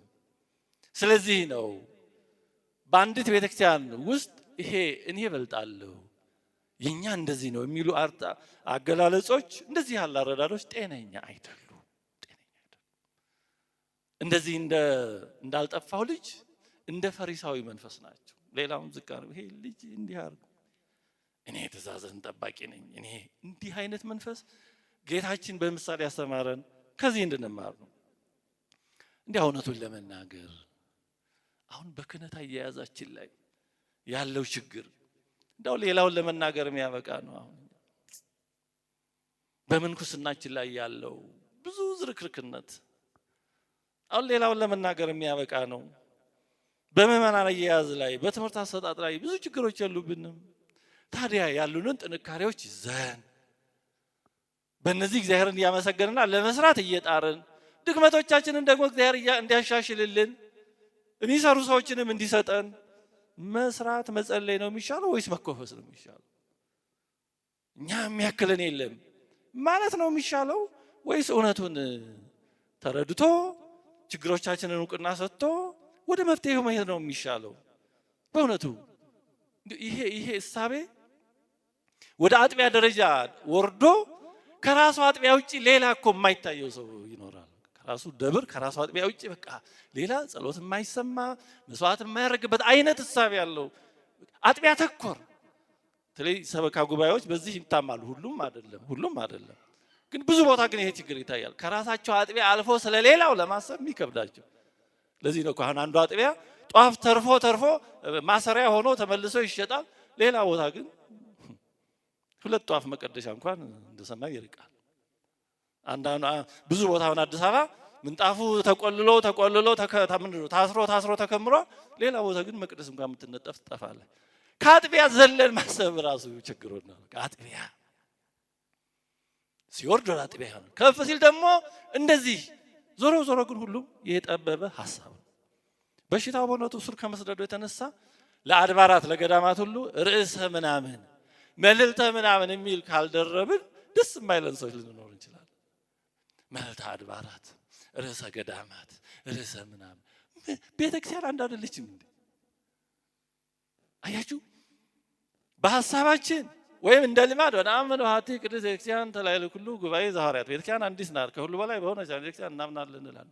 በልባችን ግን ብዙዎቻችን ይሄን ወይ አልተረዳነውም ወይ ምናልባት አልተዋሃደንም ማለት እንዳይሆን ቤተክርስቲያን የትም ሀገር ብትሆን የትም ቦታ ብትሆን አንዲት ናት። የሚበልጥ የሚያንስ የለም። በሃይማኖት አንድ እስከሆነች ነው። አሁን በሃይማኖት አንዲት ስለሆነች ቤተክርስቲያን ነው የምናየው። በሃይማኖት ከተለያየ እዚህ ጎናችንም ቢሆን የተለየ ነው። በሃይማኖት አንድ ከሆነ ግን መቀደሻው ቋንቋ የሆነ አለባበሱ የሆነ ያሆነ በሃይማኖት አንድ እስከሆነ ድረስ ኦሪየንታል በተለይ ኦሪየንታል አሃት ቤተክርስቲያን እስከሆነ ድረስ በሀገር በመሳሰለው እንዲህ ባሉ ልዩነት አይኖርም። እና እንዲህ ያሉ የመለያየት ሐሳቦች ከዚህ ከታላቁ ልጅ አይነት መንፈስ ጋራ በዛ መንፈስ የሚቃኙ ስለሆኑ ሌላውን ዝቅ ማድረግ ራስን ከፍ ማለት እግዚአብሔር እንዲህ ያለ ነገር ይወዳሉ። እግዚአብሔር ስለተመካንለት ደስ ይለዋል እኮ አስቀድሞ ያስተማረው። እንደ ፈሪሳውያን እንደዚህ እንደ ታላቁ ልጅ አትሁኑ፣ ሌላውን አታርቁ፣ ወንድማችሁ ነው። ለዚህ ነው ጌታ ታላቁ አባት የእግዚአብሔር ምሳሌ ነው። ይሄ ወንድምህ አለው። ያ ታላቁ ልጅ ይሄ ልጅህ አለ። እሱ ደግሞ ይሄ ወንድምህ ጠፍቶ ነበር ተገኝቶ። አያችሁ ክፉ ሰዎች ማራቅ ይፈልጋሉ። ትምክህት ሌላው ከኔ ጋር እኩል አለ ብሎ ማራቅን ራስን መለየትን ይፈልጋል። እግዚአብሔር ደግሞ ወንድምህ ነው አታርቀው፣ ዝቅ አድርገህ አትመልከተው። አዎ ከቤት ጠፍቶ ነበር፣ አሳማ እረኛ ሆኖ ነበር፣ ብዙ ችግር ደርሶበታል። ግን ወንድምህ ነው፣ ሲመጣ ደስ ይልህ። ወንድምህ ነው፣ ወንድምነቱ አይፋቅም። እና የተወደዳቸው እግዚአብሔር ቤተሰቦች ይሄን የሚያራርቅ የሚያለያይ የሚያስታበይ መንፈስ ጥሩ ስላልሆነ እንድንረዳው ልብ እንድንለው ነው። እግዚአብሔርን በስንቱ ነው የምናሳዝነው? በእውነቱ በጸሎታችን በተደጋጋሚ እንዲሁም በእንተ ቅድሳት ላይ ስለ አንድነታችን እንማልዳለን እያል እግዚአብሔር አንድነታችንን እንዲያጸናልን ዘወትር እንማልዳለን እንጂ መለያየትን አንናፍቅም። የተደረገው መለያየት እያሳዘነን በኬልቄዶን የተደረገው መለያየት አልሽር ብሎ ቤተክርስቲያንን ጎድቶ አሁን ድረስ አልጠገን ያለ መለያየት እያሳዘነን ለምን የሌለ መለያየት ለማምጣት ይፈልጋል? ማንን ይጠቅማል መለያየት? እግዚአብሔር ይደሰታል አይደለም? ስለዚህ እንኳን አዲስ መለያየት ልንናፍቅ ይቅርና የተፈጠሩትም ያሳዝኑናል፣ እንዲጠገኑም እንመኛለን። ስለዚህ እንደዚህ እንደ ታላቁ ልጅ የመለያየት መንፈስ ራስን የመለየት ብቸኛ አድርጎ የማየት የመቁጠር መንፈስ ጤነኛ ስላልሆነ ልዩነትን መስበክ ክርስቲያናዊነት አይደለም። ያን ክርስትና ቅርስ አይደለም። ለምሳሌ ኢትዮጵያ ውስጥ ያለ የተለየ እንስሳ ወይም አውሬ ወይም እጽዋት ምናምን ቢኖር ለብዙ ነገር ሊጠቅም ይችላል፣ ቢያንስ ለቱሪዝም ወይም ለሌላም ነገር። በሃይማኖት ግን መለያየት አይጠቅም። እንደውም አንዲቷ እውነተኛ ሃይማኖት በዓለም ሁሉ እንድትኖር ቢቻል ዓለም ሁሉ በአንድ እንዲያምን ነው መመኘትም ያለብን። ቅዱስ ጎርጎርዮስ ነባቤ መለኮት ምን ይላል? ጥቃቅን የሆኑ ልዩነቶችን ሁሉ የመለያየት ምክንያት ልናደርጋቸው አይገባም ይላል። ቅዱስ ባስልዮስ ደግሞ በተለያዩ ቦታዎች የሚተገበሩ ሆኖም ግን የቤተክርስቲያን አንድነት የማይከፍሉ ልዩ የሆኑ ልማዶችን አውቃለሁ። በተለይ ቅድም እንዳነሳናቸው አይነት የተለያዩ ልማዶች ሊኖሩ ይችላሉ። ግን ከሃይማኖት ልዩነት ደረጃ የማይደርሱ ከሆነ እንደዛ ቤተክርስቲያንን የተለየች የሚያደርጉ የሚከፍሉ አይደሉም። ቅዱስ ባስልዮስ አሁንም አብያተ ክርስቲያናት የተለያዩ ልማዶችና ተገባበሮች አሏቸው፣ ሃይማኖታቸው ግን አንድ ነው ይላል። the churches have different customs and usages but the faith is one። ስለዚህ ራሳችንን ከወንድሞቻችን የተሻለና የተለየን እንደሆን ቆጥረን ክርስቲያን ወንድሞቻችንን የምናርቅ እንዳንሆን ከዚህ እንድንማር ነው። እንዲህ ስንሆን እግዚአብሔር ደግሞ ወንድምህ ይህ ልጅህ እያልክ ካንተ ልታርቀው ወንድምህን አይገባ፣ ስለዚህ ወንድሜ ነው ብለህ ጥራው ይላል። በአንተና በወንድም መካከል የጠብ ግድግዳ አትገንባ እያለ እግዚአብሔር ደግሞ ይለምናል። የተወደዳቸው እግዚአብሔር ቤተሰቦች የዚህ ልጅ አንዱ ችግሩ ይሄ ነበር። ሌላኛው ይሄ ታላቁ ልጅ የወንድሙ መጥፋት ጉዳይ አልነበረም፣ መገኘቱም እንዲሁ ምንም ትርጉም አልሰጠውም። ወንድሙ ጠፍቶ ሲመጣ ምንም ደስ አላለው። እንደውም በዓል ስለተደረገለት ተበሳጭቶ ነበረ። ምክንያቱም በእርሱ ሀሳብ አባቱን እያገለገለ ስለነበረ የወንድሙ ከቤተሰቡ መለየትና መጥፋት ምንም አላሳሰበው፣ መመለሱ ምንም አልመሰለውም። እኛስ በቤተ ክርስቲያን ውስጥ ሆነን እግዚአብሔርን እያገለገልን ነው ብለን ግን የጠፉት ወንድሞቻችን ወገኖቻችን ምን ያህል ትዝ ይሉናል፣ ምን ያህል ያሳዝኑናል። ስለ ጠፉት ወገኖች ምን ያህል እንጨነቃለን። ከቤተክርስቲያን በአንድም በሌላም ስለሚጠፉ እህት ወንድሞቻችን ምን ያህል እንጨነቃለን። አዎ ከቅዳሴው ከማህሌቱ ከሰዓታቱ ከኪዳኑ አልተለየን ይሆናል። አስራት በኩራታችንን በአግባቡ እያወጣን ይሆናል። መልካም ነው ይሄ ሁሉ። ግን ስለ ጠፉት ወገኖች ግድ የማይለን ከሆነ እንደዚህ እንደ ታላቁ ልጅ ያለን እየመሰለን ጠፍተናል ማለት ነው። ምክንያቱም የምር በቤተ ክርስቲያን የምንኖር ከሆነ የምር በአባታችን ቤት የምንኖር ከሆነ እንዴት ወንድም ሲጠፋ ዝም ይባላል? ሰው እኮ ነው የጠፋው። እቃ እኮ አይደል? እቃ እንኳን ሲጠፋ ትዝ አይልም? ከብራችን እንኳን ሲጎደል አይታወቀን ነው? እና ሰውን ያክል ነገር ሲጠፋ ምንም የማይመስለን ከሆነ ከቤተክርስቲያን የሚወጡት ሰዎች ጉዳይ የማይጨንቀን ከሆነ የራሱ ጉዳይ የምን ቸገረኝ የቻልክ እደር አይነት የመጣ ይምጣ የምንል አይነት ከሆነ እንዲህ አይነት ስሜት ካለን እንደዚህ እንደ ታላቁ ልጅ ጠፍተናል ማለት ነው። በአባታችን ቤት ያለን መስሎን የለንም ማለት ነው። መጥፋታቸው የማያሳስባቸው ሰው ደግሞ መገኘታቸውም ትርጉም አይሰጠውም። እንዲያውም በመገኘታቸው ሊበሳጭ ይችላል። እነዚህ ነውረኞች እዚህ ቤት ምን ያመጣቸው ሊል ይችላል። አሁን ለምሳሌ በሆነ ተጨባጭ በሆነ ነውር የምታውቁት ሰው ቤተክርስቲያን መጥቶ ብታይ ምን ትላላችሁ? እሰይ ተመስገን እንኳን መጣ ነው የምትሉት? እዚህ ምን አመጣው እዚህ ሊያረክስ ነው ቤተክርስቲያን ነው የምትሉት? በሆነ መጥፎ ተግባር የምታውቁት ሰው እየዘመረ ብታዩት ከበሮ እየመታ ብታይ ምንድን ነው የምትሉት? ተመስገን ነው የምትሉት? እዚህ ደግሞ አስመሳይ ማላቀም ሰው እንዳ እግዚአብሔር ያላየው መሰለው ነው የምትሉት? የምር ያልጠፉ ሰዎች በጠፉ ሰዎች ያዝናሉ፣ ይጨነቃሉ፣ ሲመጡም ይደሰታሉ። የደስታው ከመላእክት ጋራ ከእግዚአብሔር ጋራ የደስታው ተካፋዮች ይሆናሉ። እያሉ የሌሉ ሰዎች ስለ ራሳቸው መጥፋት እንኳን የማያውቁ ሰዎች ግን ስለ ጠፉ ሰዎች ግድ የላቸው ብቻ ሳይሆን ሲመጡም ይበሳጫሉ። ስርዓት ሊያፈርሱ ነው ምናምን ብለው ይጨነቃሉ። የሚጨነቁት ለሰው ሳይሆን ለሆነ ነገር ነው። ስለዚህ በዚህ ምክንያት ያስተማረው ጌታችን ለዚህ ነው እንደዚህ እንደ ታላቁ ልጅ ስለ ጠፉ ወገኖቻችን ግድ የለሾች ከሆነ እኛ ጠፍተናል ማለት ቅዱስ ዮሐንስ አፈወርቅ የሚለው አለ። ስለ ሌላው ወገኑ መዳን ግድ የማይለው ሰው እኔ እሱ ይድናል ብዬ አላምንም ይላል። ምክንያቱም የምር ህይወት ያለው ሰው ከአካሉ የሆነ ነገር ሲቆረጥ ይሰማዋል። አካል እኮ ነው። እነዚያ ክርስቲያኖች የሚጠፉት እኮ አካላቶቻችን ናቸው። ከአካል የሆነ ነገር ጎድሎ የሚረሳው ሰው አለ ትዝ የማይለው ምናልባት ደንዝዘው ካልሆነ በስተቀር ሰውነታችን።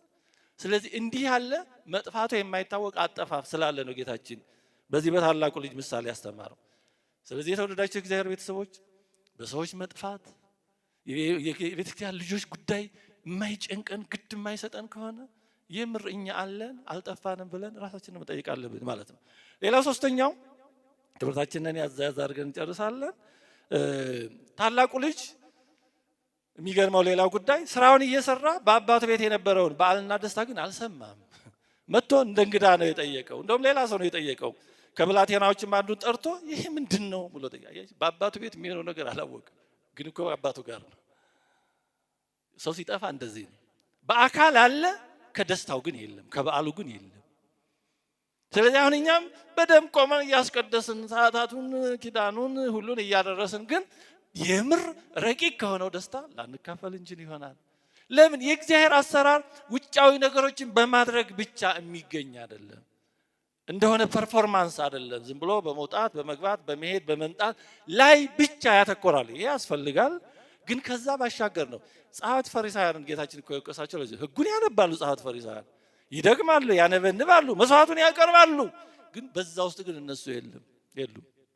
እንደውም ጌታችን በዓሉን ሁሉ የአይሁድ በዓል እያለ ይጠራው ነበር። የአይሁድ ፋሲካ ይለዋል። ጥንቱን ፋሲካው የእግዚአብሔር ነበረ። ኦሪት ዘጸአት ምዕራፍ 12 ላይ የእግዚአብሔር ፋሲካ ብሎት ነበር። ስለዚህ እግዚአብሔር እንዳዘዘው ሲከበር አንድ በዓል የእግዚአብሔር በዓል ይሆናል። ግን አይሁድ ከእግዚአብሔር አውጥተው የራሳቸው አደረጉት። ስለዚህ የአይሁድ ፋሲካ እየተባለ ነው በዮሐንስ ወንጌል በተደጋጋሚ የተጻፈው። ስለዚህ የምናደርገው ነገር የእግዚአብሔር ሳይሆን የኛ የሚሆን ከሆነ ምንም እግዚአብሔር በዛ ጸጋውን የመስጠት ከበዓሉ የማሳተፍ ግዴታ የለበትም። እግዚአብሔር በውጫዊ ነገሮች የሚታለል አይደለም። አሁን ላለነው ነው ይሄ ትምህርት የተሰጠው። ለጠፉት የጠፋው ልጅ ትምህርት ነው፣ እነሱ እንዲመጡ ነው። ግን ያለን እየመሰለን በአባታችን ቤት ከሚካሄደው ረቂቅ በዓል እንዳንለይ ነው። በአካል መገኘታችን በረቂቅ በቤተክርስቲያን ውስጥ በአጠቃላይ እግዚአብሔር ከሚሰጠው ጸጋ ለመሳተፋችን ዋስትና አይደለም፣ አስፈላጊ ነገር ነው። it is necessary but not sufficient እንደሚሉት እና ይሄ በሱ ቤት ከአባቱ ጋር ነው፣ ትእዛዙን እየጠበቀ ነው። ግን በአባቱ ቤት እየተካሄደ ያለው በዓል ደስታ አልሰማም። ከሰው ነው የጠየቀው። ምንድነው ቤት የሚሆነው ያለው? የተወደዳቸው የእግዚአብሔር ቤተሰቦች፣ እኛም ውጫዊ ነገሮች ላይ ብቻ አተኩረን በቃ እንደዚህ ነው ቲከር ኪዳን አድርሻለሁ ሰዓታት እንደዚህ ተመስገን ነው፣ ጥሩ ነው። ግን በዚህ ብቻ ግን አይሆንም። እግዚአብሔር ልብን ይፈልጋል፣ ውስጥን ይፈልጋል። ስለዚህ እንዲህ እያደረግን ግን በአባታችን ቤት ከሚሆነው ነገር እንግዶች ሆነን እንዳንጠይቅ ነው። ምንድን ነው እየተካሄደለው? ብዙ ሰው እኮ ቤተክርስቲያን ኖሮ ቤተክርስቲያን ሳያውቅ ይጠፋና እኔ እንደዚህ ነበርኩ የሚሉ ሰዎች ገጥሟቸው አያውቁም። እኔ አስቀዳሽ ነበርኩ፣ ሰንበት ተማሪ ነበርኩ፣ ዲያቆን ነበርኩ ምናምን። እነዚህ ሰዎች የኖሩት እንደ ትልቁ ልጅ ነው። ከአባታቸው ጋር የኖሩ መስሏቸዋል፣ ግን በተግባር ግን አልኖሩም። በአባታቸው ቤት ያለውን በዓል፣ ደስታ፣ ሚስጥር ትምህርት አልተረዱም። በውጭ በሽፋኑ ነው የኖሩት፣ በስክሪን ሴቨሩ ነው የኖሩት፣ ወደ ውስጥ አልገቡም። አንዲት ሴት ናት አለች ይተባ አንዲት ሴክሬታሪ እንትን ዴስክቶፕ ላይ ብዙ የፋይል እዛ ተቀምጦ አይታ ሙልት አለ። አረ ኮምፒውተር የሞላብኝ አለች። እና ስክሪን ሴቨር ወይም ዴስክቶፑ ብቻ አይደለም። እና ይሄ ያልጠፋው ልጅ ሶስተኛው ችግሩ ይሄ ነበር። በአባቱ ቤት ያለውን የሚሆነውን በዓል አላወቀም፣ አልተሳተፈም፣ ደስተኛም አልሆነም። በኋላም ሲነገረው አራተኛው ችግሩ ሁለቱም ልጆቹ ይሄ ከጠፋውም ልጅ ጋር የሚጋራው ነው። አባታቸውን ሳይሆን የፈለጉት ከእርሱ የሚገኘውን ጥቅም ነው። ስለዚህ አንተ እኔ ለአንተ ቀጥ ብዬ ሁሌ ትእዛዝህን ፈጽሜ ተገዝቼልሃለሁ፣ ግን አንድ ጠቦት እንኳን አልሰጠኝም። ስለዚህ ከአባቱ ጋር መኖሩን ዋጋ አልሰጠውም። እሱ ዋጋ የሰጠው ምንድነው? አንድ ጠቦት ሰጠ፣ ከጓደኞች ጋር ብድሰት ነው። ምንም ለአባቱና ለቤቱ ዋጋ አልሰጠውም። ምንም ዋጋ አልታየው። ከአባቱ ጋር መኖሩ ዋጋው አልታየውም። ክብሩ ጥቅሙ አልታየውም። ከአባቱ ቤት የሚያገኘውን ጠቦት ነው እሱ ትልቅ ዋጋ አድርጎ የቆጠረው። ሁለቱም ልጆች በዚህ ይመሳሰላሉ። የጠፋውም ልጅ ያልጠፋውም ልጅ። የጠፋው ልጅ ድርሻዬን ስጠኝ ብሎ ሄዶ ጠፋ። የታወቀ ነው፣ የለየለት ነው። ያልጠፋው ልጅ ግን ከአባቱ ጋር በመቆየት ብዙ ጥቅም ለማግኘት ነው የፈለገው። ሁለቱም ስሌታቸው ጥቅም ነው። ልዩነታቸው ለማግኘት የፈለጉበት መንገድ ነው። ያኛው ቸኩሎ ስጠኝ ብሎ ይዞ ጠፋ። ያኛው ግን በመኖር ብዙ ማግኘት ነው የፈለገው። እኛ እስከ እግዚአብሔር ጋር የምንኖረው ለምንድን ነው? እግዚአብሔርን የምንወደው ለምንድን ነው? ለስጦታው ነው ወይስ ስለ አባትነቱ ነው የምንፈልገው? የምንወደው እግዚአብሔር የምንወደው ይሄ ነገር እንዲሰጠን ነው? ትዳር፣ ልጅ፣ ሀብት፣ ንብረት፣ ጤና፣ ፈውስ ወዘተርፈ፣ ወይስ ራሱን እግዚአብሔርን ነው የምንወደው? የምር የትኛውን ነው የምንወደው? የምር የትኛውን ነው የምንወደው? እግዚአብሔርን ጸልየን ባርከን ብለን ባይባርከን አሁንም አምልኮቱን እንቀጥላለን። እንደፈለግነው እንደጠበቅነው ባያደርግልን ከፊታችን ሱባኤ እየመጣ ነው። መልካም የፍቅር የረድኤት የስሬት የምሕረት ሱባኤ ያድርግልን። ግን ሱባኤ ገብተን የፈለግነው ባይሳካስ በቃ የሆነ ቦታ ዘግተን። በነገራችን ላይ መዝጋት ብዙ የሚመከር አይደለም፣ ጥንቃቄ ይፈልጋል። ዝም ብሎ ሮጦ ሄዶ አይዘጋም። አሁን እኛ ጋር ብዙ ጊዜ ብዙ ሰው በልማድ በስሜት ስለሚያደርግ ነው የሚቸገረው። በመፈወሻ መንገዶቹ እንጎዳባቸዋለን። ጥንቃቄ ይፈልጋል። እንዴ አሁን ማሽን እንኳን ዝም ብሎ ይሆናል? ዝም ብሎ ስለተፈ ኦፐሬት አደራረግ ማኑዋል የለውም። እና መንፈሳዊ ነገር ለምንድን ነው የምናቀለው ከቁሳዊ ነገር? ጥንቃቄ ይፈልጋል። ጥንቃቄ በጣም ይፈልጋል። በእውነቱ በጸበል ቦታዎች እንዲህ ባሉ ቦታዎች እየተፈጠሩ ያሉ ነገሮች በጣም ችግር ነው። በልማድ ያለ ማስተዋል የሚደረጉ ነገሮች መልሰው ወዳው ለኛው ወገን ይተርፋል፣ መልሶ ወዳው ለቤተክርስቲያን ይተርፋል። ምን ጎዳው እኛ ነን። እና ማስተዋል ይፈልጋል። ግን በየትኛውም ጸለየን ሱባኤ ይዘን ጸሎታችን ባይመለስልን እግዚአብሔር ጠቦቱን ቀለቦቱን ይሄን ነገር ባይሰጠን አምላክነቱን አባትነቱን እንደተቀበልን እንቀጥላለን ወይስ አይ ለዚህ ካልሆንከኝ ነው የምንለው? እንደ ኢዮብ ሚስት ይሄ ሁሉ ከቀረ ለመቼ ነው የምንለው? ወይስ እንደ ኢዮብ ጓደኞች አንተ ጥሩ ሰው ብትሆን ኖሮ ይሄን ሁሉ ደዌ እግዚአብሔር አይመጣብህም፣ ስለዚህ አንተ የተሰወረ ኃጢአት አለብህ ነው የምንለው? ወይስ እንደ ኢዮብ እኔ እግዚአብሔርን መወደው ከዚህ ሁሉ ባሻገር ነው፣ ይሄ ሁሉ እግዚአብሔር ሰጠ፣ እግዚአብሔር ነሳ፣ እግዚአብሔር ስም ምን ጊዜም ቢሆን የተመሰገነ ነው የምንለው ነው? የተወደዳቸው የእግዚአብሔር ቤተሰቦች አንድ ጠቦት እንኳን አልሰጠኝም ብሎ ነው አባቱን የወቀሰው። በቤትህ ኖር ያለው ትእዛዝን ፈጽም ያለው ግን እንደሚገባ አላደረክልኝ ነው። ስሌት ነው ይሄ። እኛስ አሁን እንዲህ ያህል ስሌት የለብንም? በሰንበት ትምህርት ቤት አገልግያለሁ፣ በጉባኤ ተምሬያለሁ፣ ደጅ ጸንቻለሁ፣ እንደዚህ ብያለሁ፣ ግን ይህ አልተፈጸመም እና እግዚአብሔር የማይፈጽመው ለጥቅማችንስ ቢሆን እግዚአብሔር ለምን ነው? የማይሰማን ነገር የለም።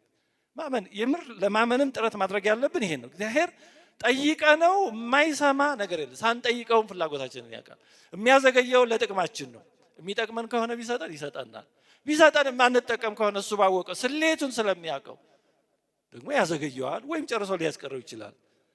ስለዚህ እኛ የምንፈልገው እርሱን ራሱን ነው ወይስ ስጦታውን፣ ጠቦቱን ነው ወይስ አባትነቱን የሚለው ጥያቄ የታላቁ ልጅ ጉዳይ ሁላችንን የሚመለከት ጉዳይ ነው። እንግዲህ ትምህርታችንን ለማጠቃለል ጌታችን ይህን ምሳሌ የተናገረው ራሳችንን በዚህ በትልቁ ልጅ ቦታ እንዳናገኘው ለማስጠንቀቅ፣ በትምክትም ቢሆን ራስን ከፍ ሌላውን ዝቅ በማድረግም ቢሆን ስለ ሌሎች ወገኖቻችን ባለማሰብ በግዴለሽነትም ቢሆን በአካል በስጋ እየተመላለስን ውሳጣዊ ከሆነ ከቤተክርስቲያን በዓል ጸጋ ሀብት ተድላ ሳንሳተፍ በልማድ ብቻ ተመላላሽ ሆነን እንዳንቀር እንዲህና እንዲህ ስላሉት እንዲሁም በተለይ ደግሞ እግዚአብሔርን የምንፈልገው ስለ ስጦታው እንዳይሆን ስለ አባትነቱ እንዲሆን ጌታችን ያስተማረው በዚህ መሰረት ነው። እንግዲህ የታላቁ ልጅ በሽታ እንዳነሳ ነው ራስን አጽዳቂነት ነው። ራስን የተሻለው አድርጎ የማየት በሽታ ነው። ከባድ ነው። የታናሹ ልጅ ኃጢአት የታወቀ ነው። ስለዚህ ንስሐ ለመግባት ቀላል ነው። ያን ታናሹ ልጁ ጠፍቷል፣ ከአሳማ ጋር ከረከሱ ነገሮች ጋር ነው የሚለው። ሲመጣም የአሳማው ሽታ አልተለየውም። አሳማ ጋር ልከረመው። ስለዚህ በኃጢአት ያሉ ሰዎች ሲመጡ ንስሐ መግባት እንደሚያስፈልጋቸው ግልጽ ነው። ምንም አያከራክርም። ይምጡ አይምጡ ነው ጉዳዩ። ታላቁ ልጁ ግን ከአባቱ ጋር ነው። ምክንያቱም ቤተክርስቲያን ሰዓታቱ ላይ ያለ፣ ማህሌቱ ላይ ያለ፣ ኪዳኑ ላይ ያለና ሲመጣ ይሄ ሰው እጣን እየሸተተ ነው የሚመጣው። ታዲያ ይሄንን ማን ነው ንስሐ ግባ የሚለው? ማን ነው ይሄንን አስተካከል የሚለው? ምክንያቱም እጣን ይሸታል። ካንተ በላይ ጥቅስ ሰምቷል። ካንተ በላይ ካንቺ በላይ አባቶችን ያውቃል። ካህናትን ቤቱ ሊጠራ ይችላል። በጣም በሚታየው ነገር አንደኛ ነው እና ይሄን ማን ነው ደፍሮ የሚናገረው? እሱም ችግሩ እንዴት አድርጎ ያውቃል እንዴ? ከኔ ወዲያ ነው የሚለው። አንድ ጥቅስ ልትጠቅስለት ብትጀምር እሱ ገና ብዙ ነገር ያንበለብልልሃል። ከአባቶች ትምህርት ጋር ሊያቀርብልህ ይችላል። በልቡ ከአባቱ ጋር ነው፣ በተግባር ግን ከአባቱ የተለየ ሊሆን ይችላል። እንደዚህ እንዳንሆን ነው የተወደዳቸው እግዚአብሔር ቤተሰቦች። ቅድም እንዳስታወስኳችሁ የዚህ ምሳሌ ታሪኩ የሚያልቀው እንደተንጠለጠለ ነው። ታላቁ ልጁ ወደ በዓሉ ስለመግባቱም ስላልመግባቱም ጌታችን አልነገረን ነው። አባቱ ወጥቶ እየለመነው ነው የሚያቆመው ታሪኩ። ሆን ብሎ ነው ያደረገው ባለቤቱ። አሜን፣ ለስም አጠራሩ ክብር ምስጋና ይግባውና እንደተንጠለጠለ ነው። የእኛን ውሳኔ ይፈልጋል። እንገባለን ወይስ ውጭ እንቀራለን? ይሄን ካላደረክልኝ፣ ይሄን ሁሉ ደክሜ ይሄን ካልሰጠኝ፣ ልጅ ካልሰጠኝ፣ ሰው መቼ የሚፈተንበት የተለያየ ትዳር ካልሰጠኝ ወይ ይሄን ፈልስ ካልሰጠኝ፣ ይሄን ካልሰጠኝ ለመቼ ነው አልገባም ምንል እንዳንሆን። ይሄን ያህል ዘመን ተገዛ፣ ግን አንድ ቀን እንኳን ጠቦት አልሰጠኝም ማለት የፈለግኩትን የሆነ ነገር አላደረክልኝ ኧረ ወዲያ እንዳንል ነው። ውጭ እንደቆመ ነው ያለው፣ ተንጠልጥሏል። እኛስ እንገባለን ወይስ እንቀራለን?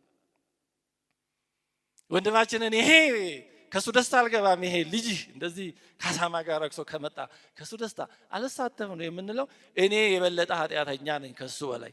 እሱስ በታወቀ ሁኔታ ጠፋ፣ በታወቀ ሁኔታ ተገኘ። እኔ ግን በቤቱ እያለሁ የጠፋሁ ልሆን ይችላለሁ ብለን የአባታችንን ምሕረት ጠይቀን ገብተን የደስታው ከመላእክት ጋር የደስታው ተካፋይ እንሆናለን ወይስ አሁንም እንደ ፈሪሳውያን በውጭ እንቀራለን? ታሪኩ እንደተንጠለጠለው ነው ያለቀው። እኛ የትኛው ልጆች ነን ነው? የትኛው ልጅ? ታናሹ ልጅ ነን ወይስ ታላቁ ልጅ ነን? ታላቁ ልጅ እንዳንሆን ከበድ ያለ ምርመራ ይጠይቃል። ምናልባት እንደ ታናሹ ልጅ እግዚአብሔር የሰጠንን ጸጋ ጊዜውን ተሰጧችንን ያን ሁሉ አባክነ ነው ከሆነ ከቤቱ ርቀን እንደ አሳማ ቆሻሻ ለቆሻሻ እንደሚሄዱት እንደነሱ እኛም በማይገባ ቦታ ሄደን ተክዘን ወደ አባታችን ቤት ለመመለስ ማንበቃነን አይገባንም ብለን ከሆነ እንደጠፋው ልጅ እንመለስ። ምንም አንድ ሁለት የለም። ይሄ የጠፋው ልጅ ታጥበህና አይደለም ያለ አይደለ? ሄዶ ሩጦ አቅፎ ነው የሳመው። አሳማ እኮ ይሸታል፣ ግን አባቱ አይ በጣም ቆሽሻል ታጥበህና አለው። ይል አቅፎ ነው አባት ነው። እግዚአብሔር እንደዚህ ነው። አይ ረክሰሃል አይልም። የበለጠ እግዚአብሔር የሚያስፈልገን ያን ጊዜ ነው። ስለዚህ ምናልባት በተለያየ ሁኔታ እንደጠፋው ልጅ ብንሆን እንመለስ። እግዚአብሔር ከነ ሁለንተናዊ ድክመታችን ነው የሚቀበለን። ከዛ በኋላ የሚያነጻን እሱ ነው፣ የሚያጥበን እሱ ነው፣ የሚቀድሰን እሱ ነው። ያለሱ መታጠብ ያለሱ መንጻት አንችልም። በተቃራኒው ደግሞ እንደ ታላቁ ልጅ በአካል ከአባታችን ቤት ከቤተክርስቲያን ያልጠፋን ከሆነ መልካም። ግን በዚህ በታላቁ ልጅ የታዩ ድክመቶች በእኛም እንዳይኖሩብን ራሳችንን እንድንመለከት እንደ ታላቁ ልጅ ይሄን ካልሰጠኝ ይሄን ሳትሰጠኝ ብለን የምናጉረመርም እንዳንሆን። እግዚአብሔር የምትፈልገው ይሄን ነው ብሎ ሊሰጠን ይችላል። እንደ ይነቅህ እንጀራ የምትፈልገው ትዳር ነው፣ ያው ልጅ ነው፣ ያው እንደዚህ። ከዛ በኋላስ በዚህ ብቻ እርካታ አይገኝም። መቼም በዚህ ዓለም ያለ ነገር እስኪገኝ ነው የሚያጓጓው። ከተገኘ በኋላ ምን ይሆናል ጥያቄው? ለምሳሌ ሰዎች ትዳር የሚፈልጉ ሰዎች ጥሩ ነው። ትዳር ካገኙ በኋላ ቀጣዩ ጥያቄ ምን ይሆናል? ልጅ ካገኙ በኋላ ደግሞ ጤና አርግልኝ፣ አሳድግልኝ፣ አስተምርልኝ፣ ጠብቅልኝ። ከዛስ ደግሞ አይቆምም። ስለዚህ በዚህ ዓለም የምንፈልጋቸው ነገሮች ጥሩ ናቸው፣ ለጊዜው እንደ ስጦታው ግን አያሳርፉም። ቀጣይ ሌላ ይመጣል። እስኪገኝ ነው ምንድነው የሚሏቸው? እንትን ዲሳቲስፋየር ነው የሚሏቸው። ገንዘብ፣ ሀብት እነዚህ ሲኖሩ አያረኩም፣ ሳይኖሩ ግን ያስቸግራሉ። ገንዘብ ለመኖር ያስፈልገናል። ሲኖር ግን በገንዘብ እርካታ ይገኛል? ብዙ ባለ ሀብቶች ብለውታል። ብዙ ሚሊዮነሮች፣ አክተር የሚባሉ ብዙ ዝና ያላቸው ሰዎች ለምን ራሳቸውን ያጠፋሉ? በዝና በገንዘብ በምን እርካታ ቢገኝ ኖሮ ለምን እንደዛ ራሳቸውን ያጠፋሉ? ለምን በተለያየ ሱስ ውስጥ ራሳቸውን ይከታሉ? እንዲህ ያሉ ነገሮች እርካታን ስለማይሰጡ ነው። እግዚአብሔር ደግሞ እንዲህ ያሉ ነገሮች በራሳቸው እንዳያረኩን የሚያደርገው ከስጦታዎቹን ሳይሆን ራሱ ሰጪውን እንድንፈልግ። ስጦታዎቹ ምን ያደርጉልናል? ቀሪ ናቸው። የማይቀረውን እሱን አባትነቱን ገንዘብ እንድናደርግ ነው እግዚአብሔር ይፈልጋል። አሁን እንኳን እግዚአብሔር እናንተ እንኳን የሆነ ሰው የሚወዳችሁ ከእናንተ ስለሚያገኘው ጥቅም ብሎ መሆኑን ብታውቁ ደስ ይላችኋል። የሆነ ሰው ይወዳችኋል፣ ግን የሚወዳችሁ ከእናንተ ስለሚያገኘው ጥቅም ብሎ ነው። ይህን ሰው ትወዱታላችሁ? እንዲህ ያለ ሰው የሚወድ ሰው አለ? እኛ እንኳን ይሄ የማያስደስተን ከሆነ እግዚአብሔር የማይበለጠ እንዴት ይሄ ያስደስተው? ስለማይጠቅመንም ነው። ተወደዳችሁ እግዚአብሔር ቤተሰቦች፣ አንድ ጠቦት እንኳን አልሰጠኝም ብሎ ከአባቱ ጋር እየኖረ ግን ከአባቱ ጋር መኖር ምን እንደሆነ ያልገባው ይሄ ታላቁ ልጅ መጥፋቱ በውል ሳይታወቅለት መገኘቱም ደግሞ በውል ሳይታወቅ ተንጠልጥሎ የቀረው የጸሐፍት የፈሪሳውያን ምሳሌ ነው። ማለትም ከእግዚአብሔር ጋር ያሉ የሚመስላቸው ትእዛዙን ስርዓቱን ሳያጓድሉ የጠበቁ የሚመስላቸው ሌላውን ደግሞ ዝቅ አድርገው ንቀው ተጸይፈው የሚመለከቱ ሰዎች ምሳሌ ነው። እኛም በአንድም በሌላ በማወቅም ባለማወቅም ከዚህ ከታላቁ ልጅና ከተመሰለባቸው ከጸሐፍት ፈሪሳውያን ወገን እንዳንሆን ራሳችንን እግዚአብሔር ቃል መስታወትነት እንድንመለከት ነው። እግዚአብሔር አምላካችን ስህተት ከሆነው እንዲጠብቀን፣ መልካም ከሆነው ደግሞ እንዲያሳትፈን፣ እውነት ጠቃሚ መልካም በሆነው መንገድ እንዲያሰማራን የአምላካችን የእግዚአብሔር ቅዱስ ፈቃዱ ይሁንልን። አሜን።